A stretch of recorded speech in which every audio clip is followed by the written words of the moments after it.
Leo, ¿cómo estás? Hola, ¿qué tal? Muy contento. Muy contenta que estés acá en nuestra primera edición del Sacra Podcast, ¿eh? Así que inaugurando este espacio. Divino. Qué buena. Me encanta ser parte. Bienvenido a Paraguay. ¿Es la segunda vez que venís a Paraguay? Es mi segunda vez, Sí. sí. Así que, y la segunda vez hacer música, así que muy contento. La primera viniste para un conversatorio, contabas, y Sí, después te tocó con una también. charla musical, hablando de mis proyectos, de mi música, de las cosas de los medios audiovisuales, el cine, las series, y también a tocar un poquito, pero esta vez a tocar. Esta vez a tocar, hacer Sí, un recordatorio también de toda tu carrera, que arrancaste súper joven, es verdad. súper joven, tu mamá pianista. Bueno, comentame cómo fue esos inicios musicales. Sí, bueno, fue un inicio en una casa muy musical. Ya mi abuela tocaba el piano, mi mamá se había formado para ser concertista, después, bueno, decidió ser docente, mi hermana mayor ya Ah, tocaba el mira. piano, o sea que yo ya cuando tuve para elegir entre la pelota y el piano, elegí el Sí. piano. Pero encima en toda la familia, ya me decías, tu abuela también tocaba el piano, tu Sí, mamá, vos sí. y tus hijos. Y después mis hijos. No, Sí, decía mi hermana tu mayor, hermana mayor, sí. vos y, después, y tus hijos. O sea, todos eligieron ese mismo instrumento. Eso es lo que me llama la atención. No, bueno, Mateo toca la guitarra. También, O sea, sí. él toca también el piano, pero Sí, su instrumento es la guitarra. claro. Sí. Pero mira qué locura. O sea, todos eligieron. De repente cuando estás como en la familia, querés irte por otro lado, pero ustedes tienen esa sangre, ese linaje musical. Sí, bueno, lo que pasa es que aparte, a ver, mi mamá, maestra de piano, cuando aparecieron mis chicos, sus nietos, Ujú. imagínate, ¿no? Cuando ella tuvo esa posibilidad de, bueno, que vengan a casa a merendar, a tomar su clase de piano y esa cosa de la abuela con Ah, los nietos, mira, ¿no? sí. Entonces, el piano era el pretexto, digamos, para juntarse con sus Me nietos. hace acordar mucho la historia también que había visto dentro de la serie en Netflix, de la historia de Fito, que Ajá, bueno, en el caso de él, su mamá era la que tocaba el claro. piano y bueno, era como un instrumento que su papá no quería que toque. Y después termina siendo músico y como que muy parecido también lo de la familia, ¿verdad? Que Sí. ese cariño y vienen a aprender también ese instrumento. Exacto, sí, sí, sí. Por suerte se dio de un modo muy, diría, amoroso la Mm, cuestión, digamos. Vino muy del lado claro. del afecto, del lado de la transmisión del cariño familiar y bueno, por eso es que hoy por hoy ellos dos son músicos, ya son Sí. súper establecidos y bueno, a mí me encanta que sea Y te así. decía que Mateo es así, tu calco, es igual a Ah, vos. sí, Es igualito. Vino acá, se lo quiere muchísimo. Me habías comentado que Luna también vino con con Coti. Cote, sí. Ella está trabajando y bueno, acá se lo quiere muchísimo. Conociendo Rusia es muy conocido también acá en Claro, Paraguay, claro. se sigue bastante. Acá en Sacramento también estuvo tocando Bueno, él me Mateo. dijo, ¿vas a Ah, Sacramento? viste, Vas a tomar la mejor cerveza del mundo. De viste, verdad, me dijo. tal cual. Yo te recomiendo esta que está acá, que es Churro Campaña. Es muy rica. Bueno, La chochi también es muy buena. ahí vamos. Ahí vas a ir después. Hablando un poquito de tu familia, tu mamá decías que era profesora Sí. y psicopedagoga puede ser No, no, también, no, maestra de piano. maestra de Maestra de piano piano. y también enseñaba a Charlie Bueno, García. tuvo ese tipo de alumnitos, Tuvo digamos. alumnitos bien Sí, grosos sí, tuvo. sí, sí, sí. Charlie venía a casa, eh, Pedro Aznar venía a casa, eh, Sandra Mianovich, en fin, no sé, Celeste Carballo también durante Mm. un tiempo tomaba clases. O sea, mi casa ya a partir de un momento era como una especie de desfiladero de artistas que la amaban a mi mamá y bueno, y se iban enterando de un montón de cosas Claro. que ella tenía para dar y ofrecer. Así que, Y ahí también vos tenías ese encuentro con ellos, ¿verdad? Te cruzabas, obviamente, porque estaban ahí en la casa. claro, porque fue también un periodo de tiempo en el que yo todavía vivía en casa de mamá. Ujú. Bueno, después ya de adulto me fui a vivir solo, pero ahí te diría que en mis 18 hasta los 20, 20 y algo, sí, era el momento de estar ahí y que todos desfilaban y sonaba el timbre, aparecía Charly García en casa. ¿Qué Qué haces? locura, qué locura. El sueño de todos es eso, ¿eh? Y Increíble. te cruzaste con todos ellos. Y era como que todos se iban caminando para la carrera que hoy día tenés también, Leo, porque muy joven también te dedicaste a esto. O sea, un día dijiste, quiero dedicarme a la música. ¿Y cómo fue ese día para vos? ¿Qué fue lo que te dijo? Bueno, ya, basta, quiero ser músico, quiero dedicarme enteramente a esto. Mira, en realidad, bueno, a ver, yo empecé a ser músico profesional desde muy chico, Mm, mientras estaba en la escuela. ok. Eh, la época de Sui Generis, cuando se separó Sui Generis, y yo dije, se separaron estos dos pibes, el pianista se va por un lado y el otro va a precisar un pianista. Y agarré y lo llamé por teléfono. O sea, me conseguí el teléfono, lo llamé, le dije, mira, me llamo Leo, toco el piano. Ay, ¿qué música te gusta? Bueno, a mí me gusta tal cosa, me gusta esta banda, esta otra. Y al día siguiente me citó en un lugar para ver cómo tocaba y nos pusimos a tocar.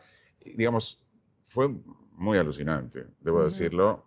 De hecho, por ejemplo, me acuerdo que eso fue para fines de mi tercer año de colegio. Y cuando empecé cuarto año, que ya la relación musical estaba buena, mis compañeros no me creían. ¿En serio? No me creían. No, estás jodiendo, Sí. decía, no. Y un día salió en una revista de rock, que yo, apareció mi nombre tocando. Sí, era muy loco. Y bueno, y así se me fue dando. Y cuando yo terminé el colegio, era bastante evidente para mí qué iba a hacer después. Ya sabías lo que querías. Sí, aún así mi madre me dijo, bueno, ¿y qué vas a hacer ahora cuando termines? Mamá, voy a tocar. Sí. O sea, bueno, pero ¿no querés pensar hacer alguna cosa paralela, alguna carrera para ir viendo? Y a mí me gustaba mucho dibujar. Yo dibujaba mira. mucho.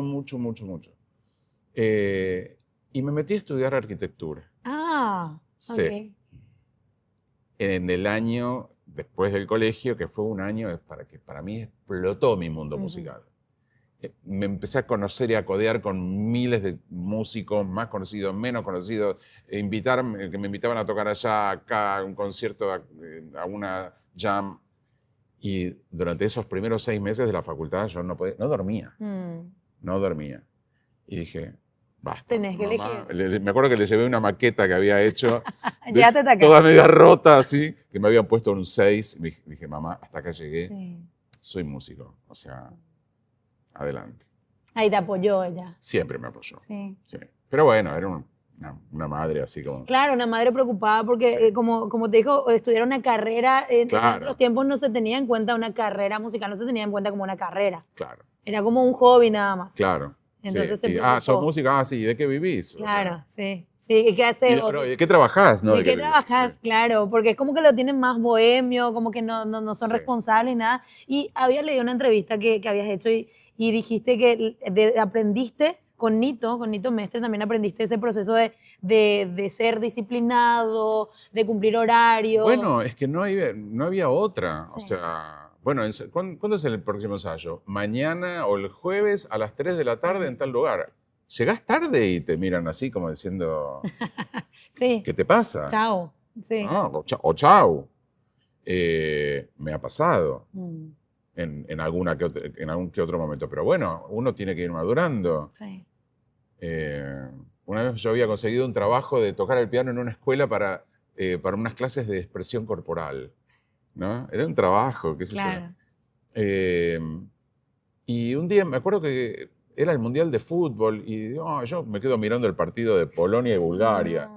Y al día siguiente fui a la clase siguiente y me dijeron, y había otro pianista. Sí, te reemplazaron. Había otro pianista. Sí. Dije, esto no se hace.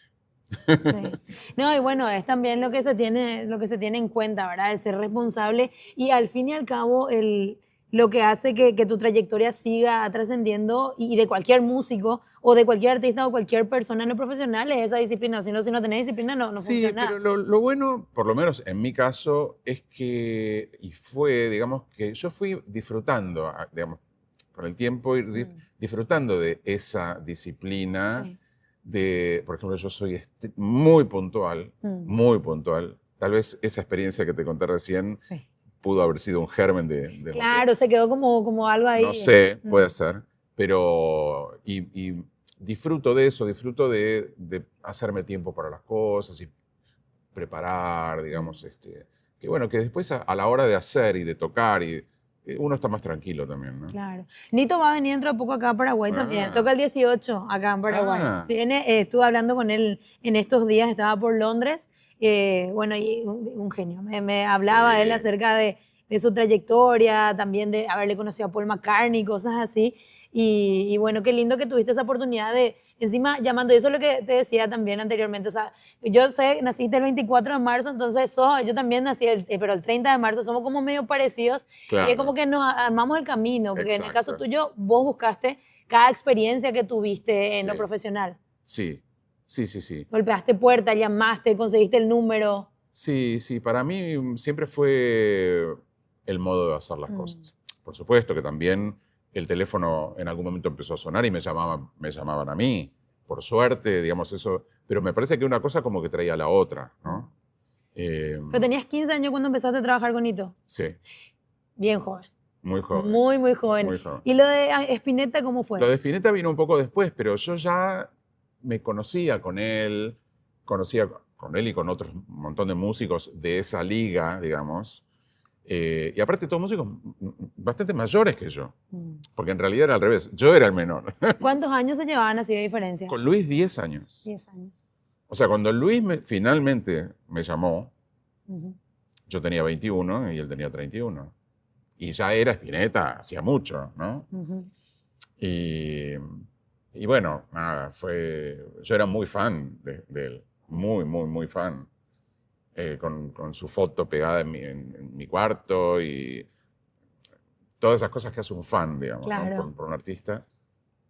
O sea que, pero cuando él me llamó, me dijo, bueno, mira, me gustaría que nos veamos y a ver si nos juntamos a tocar. Y ¿Cómo yo fue no puedo ese creer, momento? Sí. porque me dijo, Ese que bueno, querés gritar así. sí. Aparte fue como si te dijera un martes a las 3 de la tarde, sonó el teléfono en mi casa.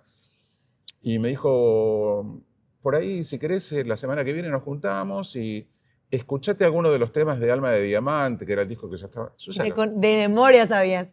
todo sabía, ¿viste? Sí. Así que bueno, el encuentro fue muy fluido y muy divertido. Luis era un tipo que yo creo que, más allá de su arte y su música, lo mejor de Luis era su sentido del humor. Mm. Tipo que ¿Cómo eran los ensayos? muy desopilantes, muy divertidos, en general muy divertidos. También era bravo, Luis Mm. era un tano, como decimos, que cuando por ahí si no tenía un buen día, capaz que estábamos 3 horas ensayando y él no hablaba una palabra. Ah, O sea, era un tipo con un carácter claro. Bueno, power. pero tampoco venía y los maltrataba, sino que No, no, no, no, de no, repente no, se no. callaba nomás. No, no, no, no por ahí, pero Era digo, bien por dentro. exacto. Mm. No, se la pasaba.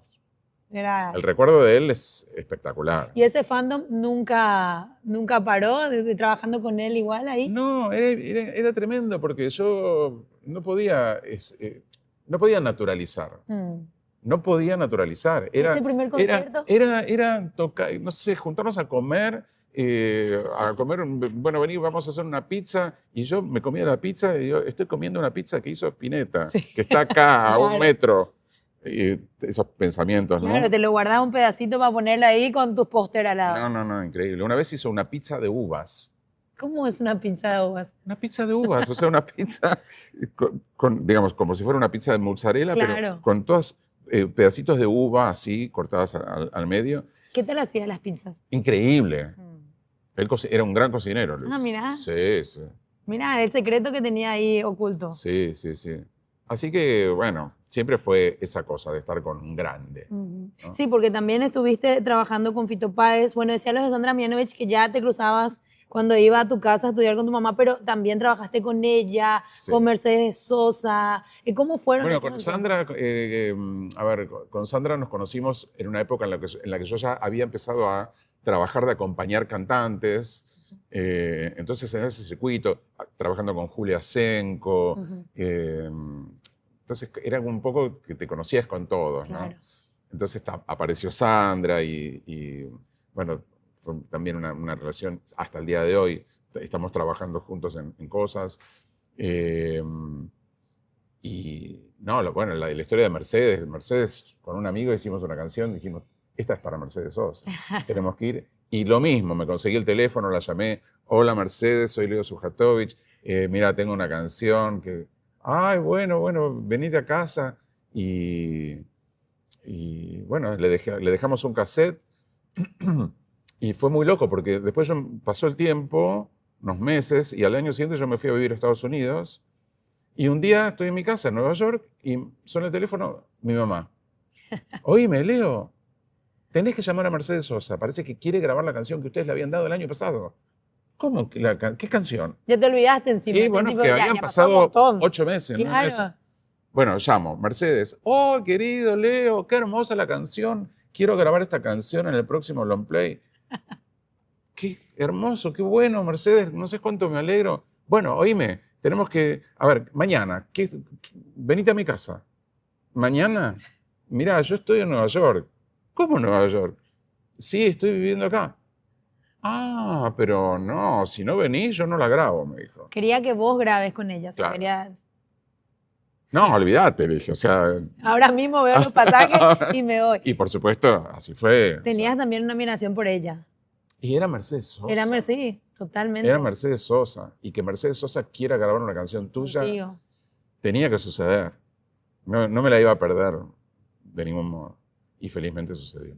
Bueno, y ponías esas semillitas, como estabas contando vos, esa semillita en cada una de las cosas, en todos los procesos, las producciones que querías hacer, los artistas con los cuales querías tocar. O sea, siempre fuiste una persona así que como que tenía una visión de lo que iba a hacer. Porque me dijiste, por ejemplo, lo de Nito lo soñaste incluso. Sí. Pero bueno, eso fue de verdad. No todo lo que me sucedió después Claro, fue claro, producto pero lo de Nito fue... Pero bueno, qué sé yo, yo sí creo mucho en eso tan extraño que se llama deseo, Mm, que en los sueños está, mm. ¿no? Diría un psicoanalista, la cuestión Sí. Pero el desear cosas, bueno, me gustaría ir y, no sé, conocerme con tal músico, entonces llamas a otro y, che, ¿cuándo van a tocar? ¿Con quién se van a Mm. encontrar? Hasta generar ese encuentro y por ahí ese encuentro sucede. Eh, o, bueno, tratar de preparar alguna cosa para que escuche a alguien, a ver si se copa en que toquemos. O bueno, después en el mundo del cine, bueno, me gustaría a ver si puedo trabajar con tal o cual director, le voy a hacer llegar un disco que grabé, Ujú. ¿no? Como siempre tratar de De hacerte un camino. de armarse un camino en base a algo que uno desea, ¿no? Ujú. Como mucho el término así como muy, muy juvenil, por decir de alguna manera, es manifestando. Muchos dicen así, Claro, hay que está manifestar. bien, Entonces, está bueno. manifestar viajes, manifestar proyectos, manifestar trabajo, manifestar por ahí unas vacaciones, qué sé yo, ¿verdad? Sí, Entonces, bueno, de esa manera. y después también la vida misma, Claro. ¿no? O sea, las cosas van rebotando, eh, uno tiene encuentros buenos, otros no tan buenos, finalmente, porque bueno, Puede pasar, puede pasar como, puede como, pasar. como sucede en la vida. Uno va ¿Te pasó con algún ídolo así que admirabas? No, no hace falta decir nombre, porque no, ahí no, sí, no, sí, no, no. te pasó. No, no con un ídolo en particular, pero bueno, he tenido encuentros que por ahí digo, qué lástima que pasó de este modo, Mm. me imaginaba que iba a ser otra cosa. Sí, sucedió. Y en más de una oportunidad. Ahora, mirando para atrás, hacia atrás, el promedio fue buenísimo. Hasta acá venimos bien. Sí. ¿Algún artista así con el que quieras colaborar, que te estás también haciendo ese camino del teléfono, de esto, con el que te gustaría trabajar, colaborar, que todavía está como en esa lista de Mira, deseos? a mí me pasa una cosa muy loca, digamos, yo no estoy muy dentro del lado del mundo de la música urbana, Ujú. ni el trap, ni el rap, ni todo eso. Pero eh, el año pasado, y me llamó Nico Cotón, que es el productor de Conociendo Rusia, Sí. que él estaba haciendo un disco a Kazu. Ujú. Eh, y me dijo, me encantaría que sobre este tema, que es una cosa como bastante rapera, hagas unos arreglos de cuerdas. Ah, mira. Y digo, dale, buenísimo, vamos a probar. Y salió genial. Entonces digo, qué interesante esta cruza, ¿no? Ujú. Eh, y poco tiempo después fui a un concierto de Woz, Mm. que de ese género te diría que es el único que me gusta, Ok. de verdad. O sea, yo me vi todo el concierto en un estadio y dije, me encantó. Ujú. Me gustaría escribir una versión sinfónica de Woz. Ah, mira. Sí. Qué Y loco. todavía no se lo propuse. Ah, mira. Bueno, manifestando. Está manifestando. Sí. Qué locura. Y no, de hecho que los trabajos y los artistas con los cuales estuviste trabajando fueron artistas de renombre. Y además de eso, en paralelo, como estábamos mencionando ya hace un ratito, tus hijos que también siguieron el camino de la música, tanto Luna como Mateo, el caso de Conociendo Rusia. Quiero que me cuentes esa anécdota de vuelta de que no sabía, no tenías idea del primer disco que estaba No, no grabando sabía. Mateo. O sea, No, porque no te lo contó. Mateo, no, Mateo, a ver, Mateo y yo trabajábamos juntos, él había empezado ya a incursionar en el mundo de la producción musical, entonces, bueno, empezó a trabajar conmigo en mi estudio, él se armó su espacio, y después de un tiempo, un día viene y me cuenta, me dijo, pa, voy a empezar a hacer unas cositas con Nico, un amigo del Nico Betesh, que es quien después resultó ser el productor del disco. Sí. Eh, Así que por ahí algunas tardes me voy al estudio de él. Digo, bueno, buenísimo. Y empezó a pasar el tiempo y un día eh, yo tenía que ir a tocar a Rosario, que es una ciudad que está a 300 y pico de kilómetros de Buenos Aires. Entonces estoy por salir en el coche y suena el teléfono y me dice, pa, ¿qué tal? ¿Dónde andás? Le digo, mira, me estoy por ir allá a la ruta a Rosario. Y me dice, ¿puedes pasar un segundo por casa que te quiero dar algo? Sí, bueno, no hay problema. Yo era cerquita, entonces cuando llego, lo veo a Mateo que estaba ahí en la puerta esperando, se acerca abajo la ventanilla y me da un pendrive. Yo estaba con su mamá, estábamos los dos en el Sí. coche. ¿Qué es esto? Le digo, mi disco terminado. ¿Qué? Estabas grabando un disco. Sí, viste que te acuerdas que te conté que iba a grabar unas cosas. Claro. Bueno, este es un disco, ya está terminado. Toma, escúchalo.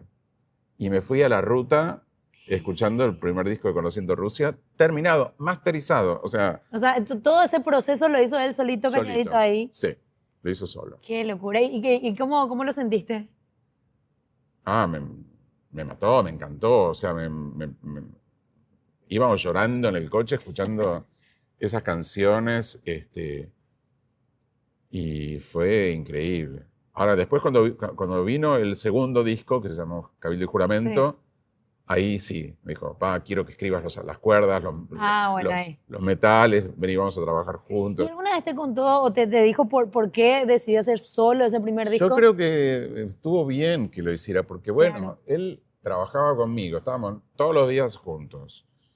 Él necesitó su paréntesis y hacer cosas sin la opinión del padre, digamos.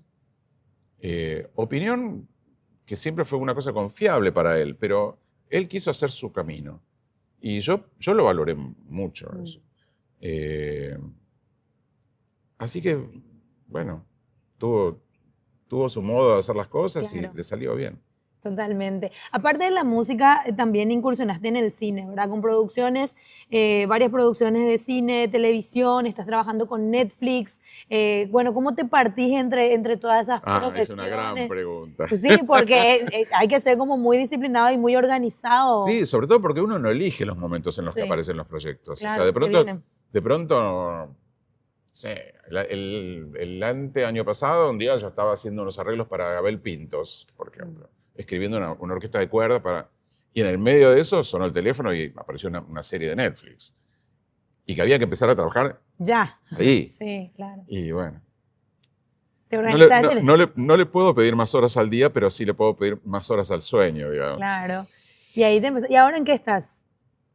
Bueno, que se recién pueda contar. acaba de estrenarse la serie Atrapados en Netflix, un trabajo que prácticamente me tuvo todo el año pasado, diría que desde abril a noviembre, muy, muy, muy concentrado.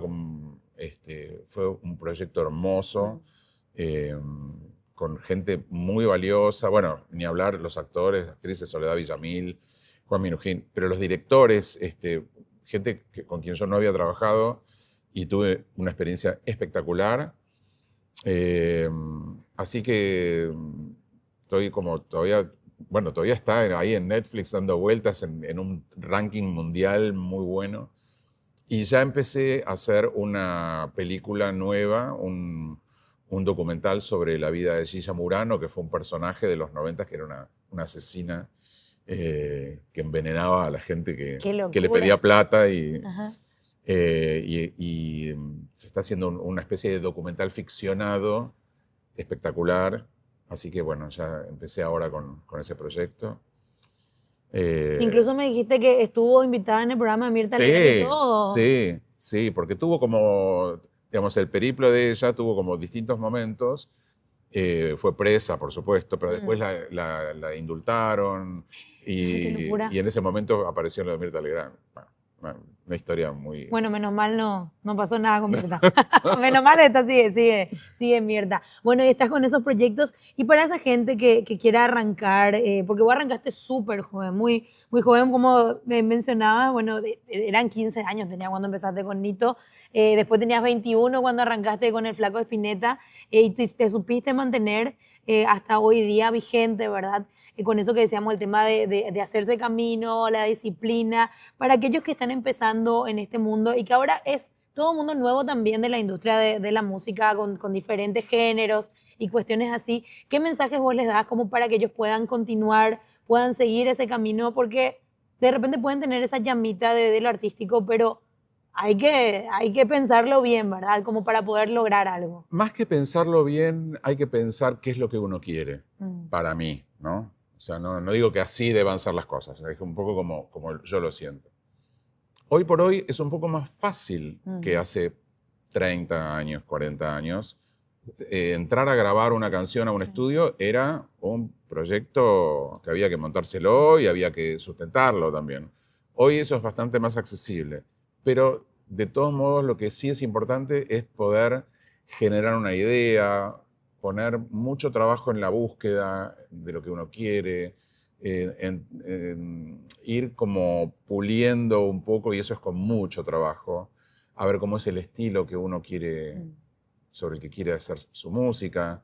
Eh, digamos, no es una cosa que vaya a ser ni de primera ni tan lineal Sí. después, pero nada, si yo tengo algo para decirle a alguien que está inquieto, es Mm. que sea inquieto, digamos, no parar con eso, no parar con la búsqueda, con las pruebas, con el ir y volver. Si hay que volver mucho para atrás, volver para atrás, retomar en otra dirección. El arte tiene esa obligación, el artista Sí. tiene esa obligación, entre comillas, de de buscar su propio destino, Mm. eh, y en todos los aspectos que eso implica, ¿no? Porque después viene la cuestión de, bueno, a ver cómo vivo de esto. Claro, ¿Cómo claro. vivo de esto? Difícil, siempre es difícil. Eh, pero hay que hacerlo, porque Claro. si no, la alternativa que es, entonces no lo hago porque es difícil. Hay que hacerlo y jugar esa ficha, jugar esa apuesta. Un consejo que le hayas dado a tus hijos cuando arrancaron su carrera artística. Lo mismo, Mm. de verdad, lo mismo. Porque por supuesto que los dos han tenido sus Mm. ups and downs, y bueno, y ahora no sé, porque estoy un poco detenido, detenida, y hace un montón que no me salen las canciones y no sé qué hacer. Y bueno, es así. Claro. Eh, Hay gente más prolífica, hay artistas, o sea, no sé, Andrés Calamaro es un tipo que en un mes es capaz de componer 40 canciones. No sé cómo hace, pero lo hace. Mm. Eh, y otros que no, que por ahí, qué sé yo, en un mes hacen una, y en un año hicieron un disco. Claro. Y cada uno tiene que respetarse sus tiempos, pero siempre hacia adelante. Claro, totalmente. Seguir por más que haya eso, porque o si no, no hay recompensa, ¿verdad? O sea, ya lo vimos con tu testimonio de ese ejemplo de estar, de llamar, de perseguir, eso de manifestar. Nos quedamos con lo de manifestar Exactamente. y estamos súper agradecidos, de mi parte súper agradecida por que te tomaste este tiempo de quedarte con nosotros acá en el primer Sacra Podcast, Me encanta. de poder hablar con nosotros y No, éxitos para lo que va a ser tu concierto y ojalá vengas pronto y más seguido a Paraguay, ¿verdad? ojalá, y bueno, el agradecido soy yo. Muchas gracias a ustedes por este encuentro, y que tengamos muchas más cosas cosa para disfrutar. Así va a ser, así va a ser. Y después, una churro campaña que le puedes Ay, aplicar de por sí, sí, no veo la hora. para poder hidratarse. Gracias, Leo. Por Muchísimas favor. gracias. A Muchas vos. gracias. Sacramento Brewing Company es la mejor cervecería artesanal de Paraguay. Brewpub, gastronomía y la más increíble selección de cervezas. Visítalos en Sacramento y España, Sacra Carmelitas y Sacra Las Mercedes.